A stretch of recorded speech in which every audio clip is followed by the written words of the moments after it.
પુરુષોત્તમ ભગવાનની જય। આજે આપણે પુરુષોત્તમ મહાત્મ્યનો 21મો અધ્યાય સાંભળશું। પુરુષોત્તમ વ્રતની પૂજા વિધિ।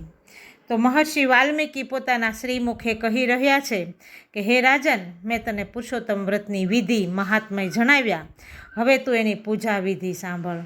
સુવર્ણની પ્રતિમાને અગ્નિમાં તપાવ્યા પછી એની પ્રાણ પ્રતિષ્ઠા કરવી જોઈએ, નહીતર એમાં દેવતાનો વાસ થતો નથી। જમણા હસ્તથી પ્રતિમાના બંને ગાલને સ્પર્શ કરી પુરુષોત્તમ પ્રભુનું ધ્યાન ધરી પ્રતિમાને દંડવત પ્રણામ કરીને વિનવણી કરવી કે હે પાવન પ્રભુ, મારે આપનું પૂજન કરવું છે, માટે આપ પધારો।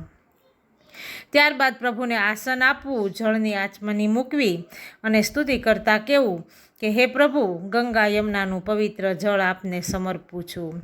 ત્યારબાદ ઈચ્છાઓ પૂર્ણ થવાની ભાવના સાથે પંચામૃત સ્નાન કરાવી, તીર્થ જળ વડે સ્નાન કરાવીને પિતાંબર અર્પણ કરવું, ચંદન, અક્ષત, તુલસી અર્પણ કરી અબીલ, ગુલાલ આદિ સુગંધિત દ્રવ્ય ચડાવવા, જો કંકુ ચડાવવું નહીં, અને નંદને મારા નમસ્કાર હો એવી સ્તુતિ સાથે ધૂપ, નૈવેદ્ય, જળ, મુખવાસ આદિ ધરાવી અને કહેવું કે હે દેવાધિદેવ, ઉત્તમ ફળની પ્રાપ્તિ અર્થે કરેલું આ પૂજન સ્વીકારી અને મારી પર કૃપા કરજો।